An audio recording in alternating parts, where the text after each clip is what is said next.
Bismillahirrahmanirrahim. Assalamualaikum warahmatullahi wabarakatuh. Alhamdulillah teman-teman semua, sahabat-sahabat di tanah air tercinta.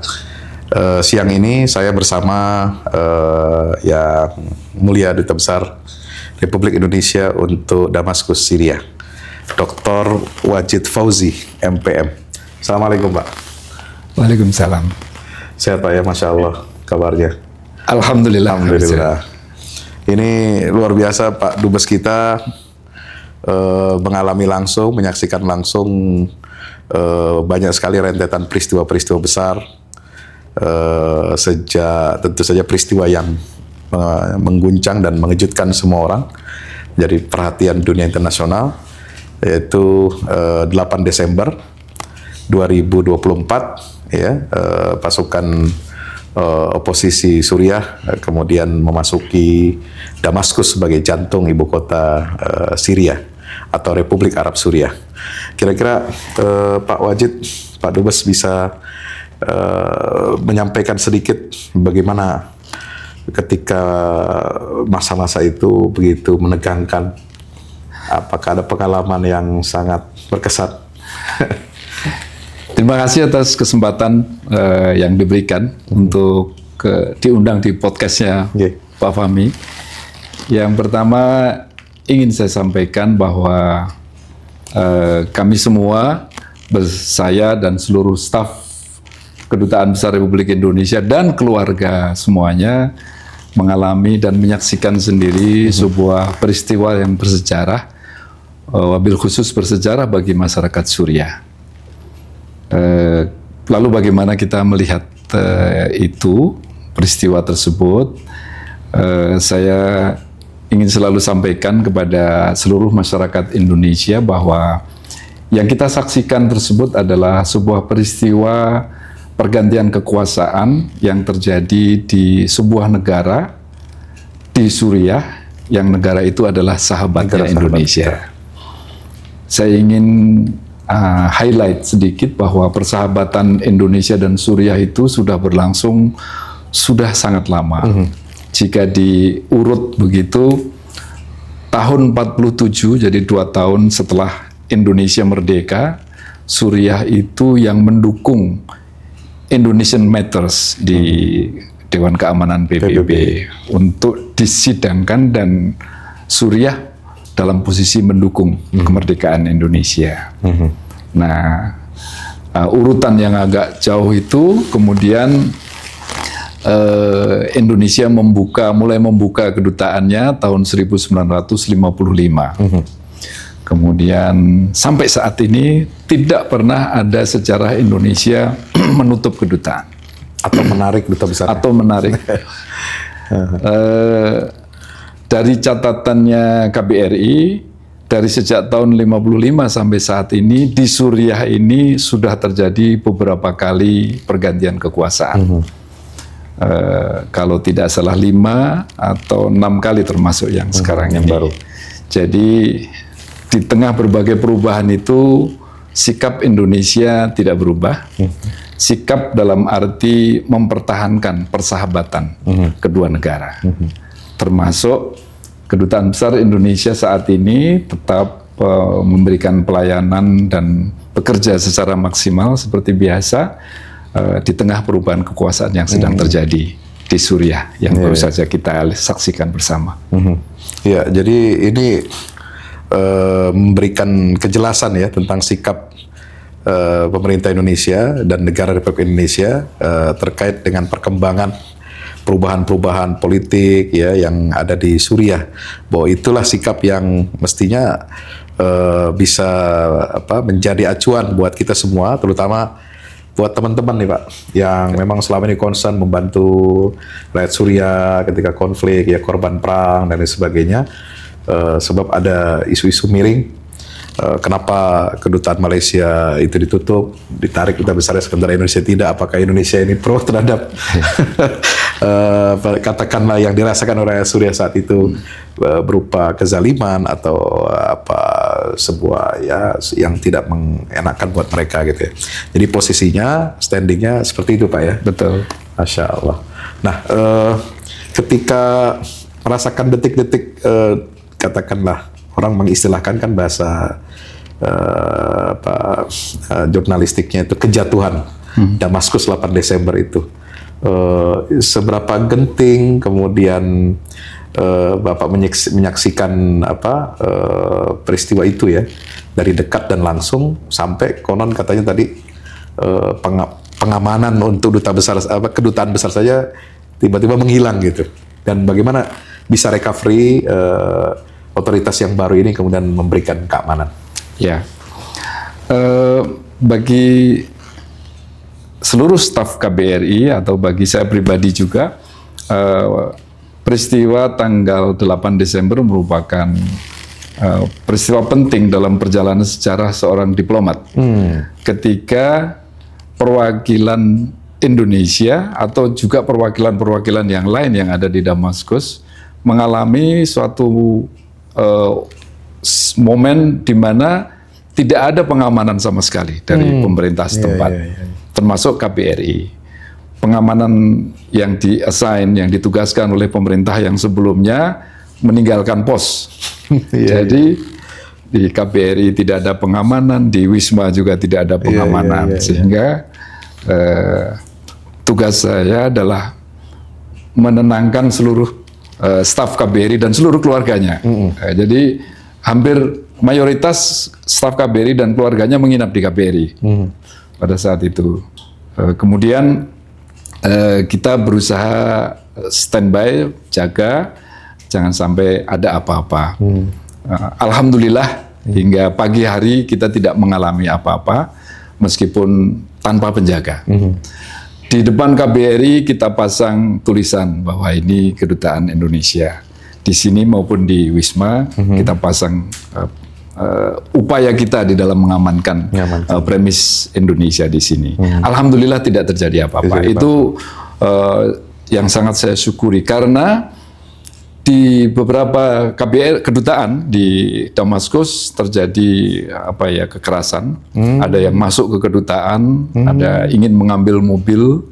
Kemudian di sekitar Wisma, tempat kediaman duta besar, juga ada beberapa rumah yang diambil. Jadi bagi saya ini perlindungan dari Tuhan Yang Maha Kuasa. Alhamdulillah. Bahwa Indonesia selamat, atau kekhawatiran-kekhawatiran yang selama ini kita khawatirkan tidak terjadi. Itu yang ingin saya sampaikan. Ya, patut syukur ya. Menghadapi situasi seperti itu Pak, ketidakmenentuan gitu ya. Apakah ada SOP dari Jakarta untuk kondisi darurat begitu? Betul. Kita punya yang namanya contingency plan. Dan sebelum ini terjadi, sesungguhnya Kedutaan Besar Indonesia di Damaskus itu dikategorikan sebagai kedutaan dengan tingkat kerawanan yang tinggi. Jadi kalau boleh, grade-nya apa itu Pak namanya? Termasuk Beirut Pak ya? Iya. Saya dengar dari Pak Adrianto. Jadi namanya perwakilan rawan dan berbahaya. Itu diatur oleh peraturan Menlu, yang di bawah peraturan itu ada ketentuan-ketentuannya. Dan kita ikuti terus semuanya. Dan salah satu kewajiban dari perwakilan yang berbahaya harus menyiapkan contingency plan kalau terjadi apa-apa. Dan itu benar terjadi. Semua contingency plan kita ikuti. Jika terjadi kegentingan seperti itu, maka kepada seluruh WNI kita berikan pengumuman agar melihat itu. Kemarin pengumumannya adalah tetap berada di rumah, tidak keluar ruangan, tidak keluar rumah, untuk menjaga jangan sampai hal-hal yang tidak kita harapkan terjadi. Dan alhamdulillah sampai detik ini seluruh WNI dalam keadaan selamat. Alhamdulillah. Kami mendengar dari pertemuan dengan beberapa masyarakat Indonesia, katanya ada evakuasi Pak ya. Dan mahasiswa itu ada yang ingin evakuasi bisa 1 hari sebelumnya Pak ya, dan atau yang ingin tetap di sini harus ada menandatangani pernyataan begitu. Saya juga agak nggak ngerti itu seperti itu sampai ada Pak ya. Iya. Jadi bagian dari contingency plan tadi adalah penyelamatan. Di dalam kegentingan seperti itu, yang menonjol adalah ketidakpastian, unpredictability terhadap situasi yang kita hadapi. Ketika kita menghadapi situasi yang kita sendiri tidak mengetahui pasti, maka salah satu amanat dari contingency plan adalah evakuasi. Itu penyelamatan bagi seluruh warga masyarakat Indonesia.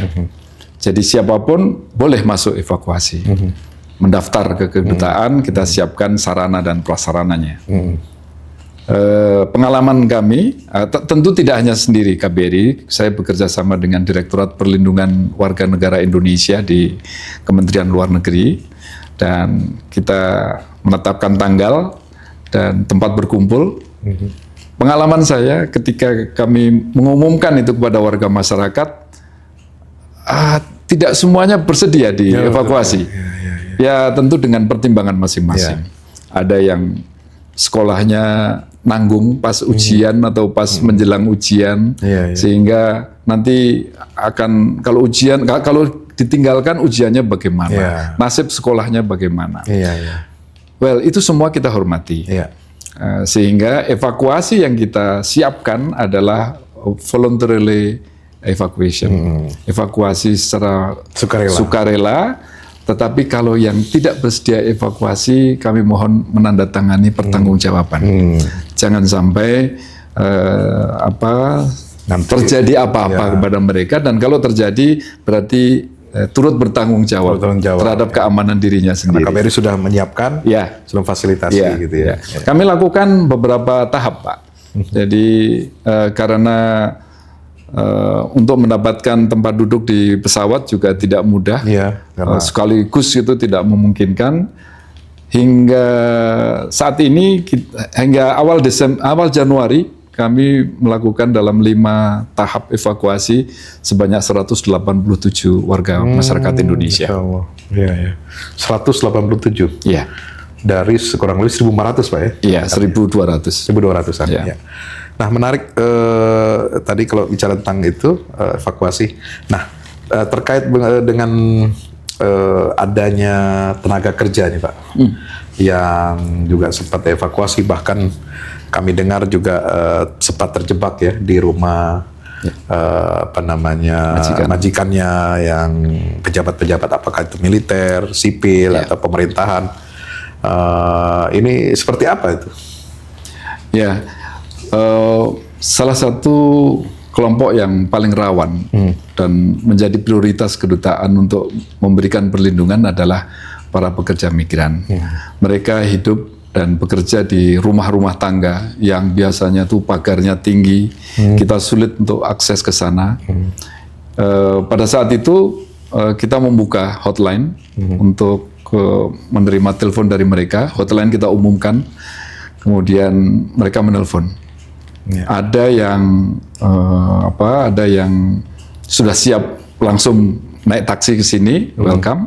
Ada yang berada di jauh di Latakia, di Aleppo. Kemudian kita gunakan kontak person kita di Aleppo dan Latakia untuk mengambil mereka. Dan kemudian setelah itu dari Latakia dibawa ke KBRI Damaskus untuk kita terbangkan ke tanah air. Agak panjang prosesnya, tapi kita ikuti semua. Sampai sekarang masih ada sisa-sisa atau masih ada bagi mereka yang ingin evakuasi, terutama pekerja migran, tentu kita prioritaskan. Iya. Nah, pertanyaan yang ini ditunggu-tunggu oleh masyarakat kita dan juga banyak pihak dari aktivis kemanusiaan dan juga teman-teman yang peduli kepada rakyat Suriah saat konflik itu, tentang masa depan ini, hubungan Indonesia dengan Suriah. Sebagian teman-teman kan memandang ya ketika kedutaan itu tetap ada, tidak ditarik duta besarnya atau tidak ditutup kedutaannya, itu bisa jadi akan menimbulkan kesan kepada otoritas baru bahwa pemerintah Anda bersahabat gitu ya, katakanlah dengan rezim yang tidak mereka sukai gitu. Nah, setelah pergantian ini khawatir terjadi perubahan sikap mungkin yang tidak kita inginkan gitu ya. Nah, seperti apa sesungguhnya pemerintah Indonesia dalam hal ini, Kemlu dan Pak Dubes sendiri memandang bagaimana pendekatan yang terbaik untuk bisa terus menjembatani dan meningkatkan hubungan dengan otoritas baru tentunya. Baik, ini pertanyaan yang menurut saya penting sekali untuk kita address. Pertama, saya ingin kembali kepada semangat persahabatan kedua negara, di mana kedua negara sudah menjalin persahabatan itu lama dan sudah mengisi persahabatan itu dengan berbagai kerjasama. Ini yang harus kita selamatkan atau yang kita pertahankan semangatnya. Lalu mengenai keberadaan atau pertanyaan tentang sikap Indonesia terhadap pemerintahan yang baru, saya mendapat arahan dari Kementerian Luar Negeri bahwa Kementerian Luar Negeri kita bahwa recognition itu adalah recognition terhadap negara. Nah, tentang perubahan kekuasaan tadi saya sudah sebutkan bahwa perubahan kekuasaan itu sudah terjadi jauh sebelum ini juga sudah pernah terjadi di Suriah. Jadi sekarang ini sudah bagian dari perubahan kekuasaan. Indonesia masih terus berkepentingan untuk mempertahankan persahabatan itu. Lalu bentuknya seperti apa di tengah perubahan kekuasaan sekarang ini? Yang jelas bentuknya adalah Kedutaan Besar Indonesia tetap dibuka, tetap buka, tetap melayani kepentingan kedua negara, tetap mempromosikan Indonesia dan tetap menjalin persahabatan dengan Suriah. Nah, bagaimana dengan pemerintahan yang baru ini? Tentu kita sambil menunggu terus perkembangan-perkembangan, kita bekerja sesuai dengan kebutuhan kedutaan. Misalnya kedutaan Indonesia sedang ada kebutuhan untuk memprioritaskan perlindungan kepada pekerja migran, maka langsung kami berhubungan dengan kementerian-kementerian yang terkait langsung. Dalam hal ini Kementerian Tenaga Kerjanya Suriah, agar masalah yang kita hadapi dapat mendapat perhatian dan mendapat bantuan untuk penyelesaiannya. Kemudian satu hal juga, Kedutaan Besar Indonesia selama ini memperkenalkan budaya Indonesia, silat. Silat. Silat ini sudah kita perkenalkan dan diakui oleh komite di sini atau KONI-nya Suriah sudah diakui. Kemudian problemnya adalah bagaimana kalau KONI-nya itu tadi bubar atau diganti yang baru. Nah, ini kemudian kita lakukan pendekatan lagi agar apa yang sudah kita rintis itu tetap jalan, karena kita atau Kedutaan Besar Indonesia menilai bahwa promosi budaya ini menjadi suatu upaya diplomasi yang soft, yang tidak harus menimbulkan banyak pertanyaan tentang sikap, tentang macam-macam. Jadi itu sudah kita mulai dan kelihatannya di bawah pemerintahan yang baru, di bawah Etihad yang baru atau KONI-nya, itu mereka welcome untuk diteruskan pelatihan pencaksilat di Suriah. Di Suriah, ya. Alhamdulillah. Ada lagi pertanyaan sensitif ya, mungkin dari banyak publik di tanah air kita, soal ini kan dalam rentang masa 2011 sampai 2024 terakhir. Jadi selama kurang lebih 13 tahun, 14 tahun ini, eskalasi, kita bicara agak sedikit flashback Pak ya. Di Suriah ini kan terlibat berbagai kepentingan global, geopolitik, dan termasuk juga di sini ada stigma tentang ideologi transnasional, terutama setelah munculnya ISIS dan lain sebagainya. Dan banyak dari unsur-unsur pihak luar, dari Irak, dari kekuatan katakan masyarakat milisi-milisi sipil gitu ya, lalu membangun jaringan di sini, membantu rakyat Suriah untuk membela diri dan menentang rezim yang berkuasa saat itu. Nah, dari sisi keamanan nih Pak, ini kan isu tentang terorisme ya, dan radikalisme ini, apakah akan Bapak melihat akan ada semacam pergeseran, perubahan cara pandang dari katakanlah pihak keamanan dua negara ya. Karena kan selama ini kan kerjasama keamanan ya juga termasuk intelijen juga kan cukup bagus ya dengan negara Suriah. Nah dengan pergeseran ini kan sekarang yang berkuasa ini kan pihak yang katakan dulu distigmakan ya seperti itu, dan terjadi perubahan dan mereka menunjukkan selama ini experience politiknya juga cukup matang ya, karena didampingi mungkin dimentori oleh Turki dan negara-negara lain sampai diakui oleh Qatar, Arab Saudi dan Emirat juga.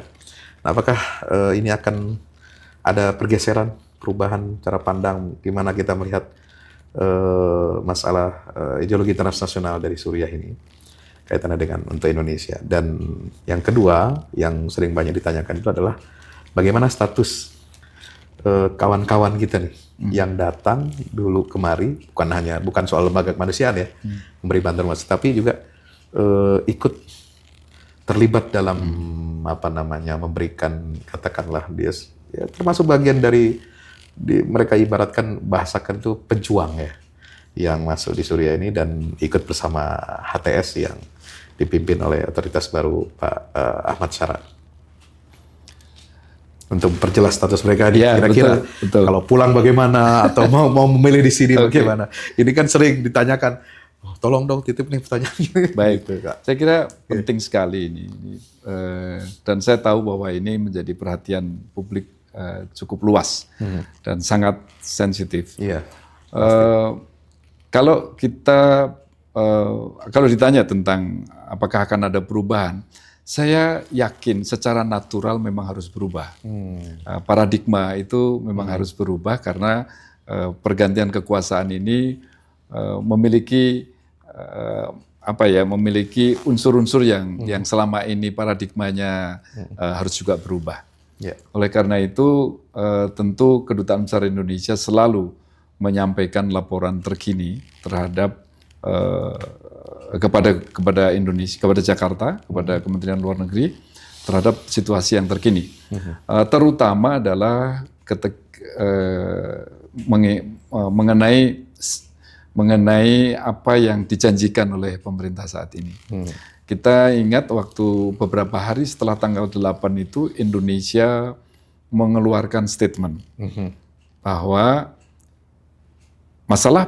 masalah di Suriah atau krisis di Suriah hanya dapat diselesaikan oleh masyarakat Suriah sendiri dengan mengedepankan inklusivitas di dalam dialog, kemudian secara demokratik dan memprioritaskan pada kesejahteraan masyarakat. Tiga poin itu ya. Itu menjadi landasan bagi kita, sebetulnya dari situ sikap Indonesia sudah jelas. Nah, ini saya kira gayung bersambut dengan apa yang dijanjikan oleh pemerintah Suriah yang baru saat ini atau pemerintah transisi atau pemerintah sementara ini, bahwa mereka berupaya untuk melakukan penyelesaian masalahnya secara inklusif, melibatkan kelompok-kelompok minoritas. Jadi ini kan gayung bersambut atau match dengan harapannya Indonesia. Nah, bagaimana sikap kita pasti akan mengikuti terus perkembangan itu. Untuk saat ini terus kita tunggu karena tanggal 1 Maret sesuai dengan jadwal yang ditetapkan oleh pemerintah transisi Suriah atau pemerintah sementara Suriah akan dibentuk pemerintahan transisi. Dan pemerintahan transisi akan mempersiapkan konstitusi dan menyiapkan pemilihan umum. Kalau tidak salah dalam tempo 4 tahun ini Pak ya. Iya. Berarti jadi Ahmad Syara ini dia presiden transisi selama 4 tahun kan ya? Kita akan lihat terus dan saya akan laporkan kepada pimpinan Kementerian Luar Negeri, Pak Menlu dan seluruh jajaran pimpinan Kemlu. Nah, selaras dengan perubahan tadi, maka saya kok yakin ya akan terjadi perubahan paradigma juga di dalam melihat warga masyarakat Indonesia yang datang ke Suriah ini untuk tujuan yang tadi Bapak sebutkan. Nah, saat ini isu ini khusus ini bukan ditangani oleh kedutaan, tetapi oleh pimpinan di Jakarta. Dalam hal ini tidak hanya satu instansi, tapi beberapa instansi termasuk dalam hal ini adalah BNPT, Kemlu, dan instansi keamanan yang lain. Nanti Bapak di Indonesia bisa tanyakan langsung ke BNPT. Iya. Jadi sudah pasti itu ada itu ya. Iya. Namun langkah-langkah barangkali apakah sudah dibentuk tim bersama, kemudian untuk bagaimana ini katakanlah penyelarasan ya dengan situasi baru dan bagaimana mereka bisa kepulangan itu terjamin atau Ya. ini kan ada banyak sekali analisa-analisa ya, kekhawatiran-kekhawatiran nanti jangan-jangan pulang ditangkepin gitu kan. Kemudian ya dihukum sebagaimana hukum yang ada di kita kan, undang-undang anti terorisme gitu kan. Nah, ini yang saya kira itu masih dibahas pada tingkat pusat, tetapi dari kedutaan saya sampaikan bahwa jika perlu dilakukan verifikasi, saya memohon verifikasi itu dari instansi-instansi yang terkait. KBRI tidak dibekali cukup kapasitas atau kapabilitas untuk melakukan verifikasi dengan isu yang sangat sensitif tersebut. Apakah sudah ada beberapa warga negara Indonesia yang dari katakan wilayah pusat perlawanan kan dari Idlib ya, kalau tidak salah, saya juga belum pernah ke sana Pak. Sudah ada yang mengontak barangkali bertanya tentang masalah ini? Sudah. Pertanyaannya ada dua hal utama. Yang pertama, bagaimana dengan dokumen perjalanan paspor mereka yang expired, lalu dengan itu apakah dimungkinkan bisa kembali ke tanah air? Menurut saya itu pertanyaan yang sangat alami, yang sangat wajar dan penting untuk kita address. Saya dan bersama-sama dengan pimpinan instansi di Jakarta sedang bekerja untuk itu. Insya Allah, mudah-mudahan Insya Allah berikan hasil yang optimal dan terbaik buat kita semua. Ya. Kami juga ingin sampaikan dari beberapa dialog wawancara dengan tokoh-tokoh Suriah yang kami wawancarai, mereka juga berpesan kepada pemerintah Indonesia agar bisa merangkul kembali teman-teman kita ini dan bisa diterima secara baik sebagai warga negara yang punya hak yang harus dilindungi. Itu tadi disampaikan juga oleh Pak Menteri Wakaf dan salah seorang ulama dari Damaskus ini yang kemarin kami temui juga berpesan yang sama. Mudah-mudahan bisa kembali semuanya bisa membangun Indonesia dan juga negeri-negeri Muslim supaya tetap menjaga keutuhan, ya, persatuan dan kesatuan nasional kita. Terima kasih Pak Dubes. Terima kasih Pak Wajid Fauzi ya. Saya kadang-kadang kalau ada Wajid itu Farid Wajdi atau ketukar gitu. Makasih banyak waktunya Pak. Sama-sama, terima kasih. Mohon maaf kalau mengganggu. Mudah-mudahan sukses selalu. Terima kasih. Untuk bisa mengemban tugas dan amanah, insya Allah. Terima kasih. Mohon doanya selalu. Amin. Terima kasih. Terima kasih teman-teman sudah menyimak tayangan kita kali ini. Mudah-mudahan bermanfaat. Assalamualaikum warahmatullahi wabarakatuh. Waalaikumsalam warahmatullahi wabarakatuh.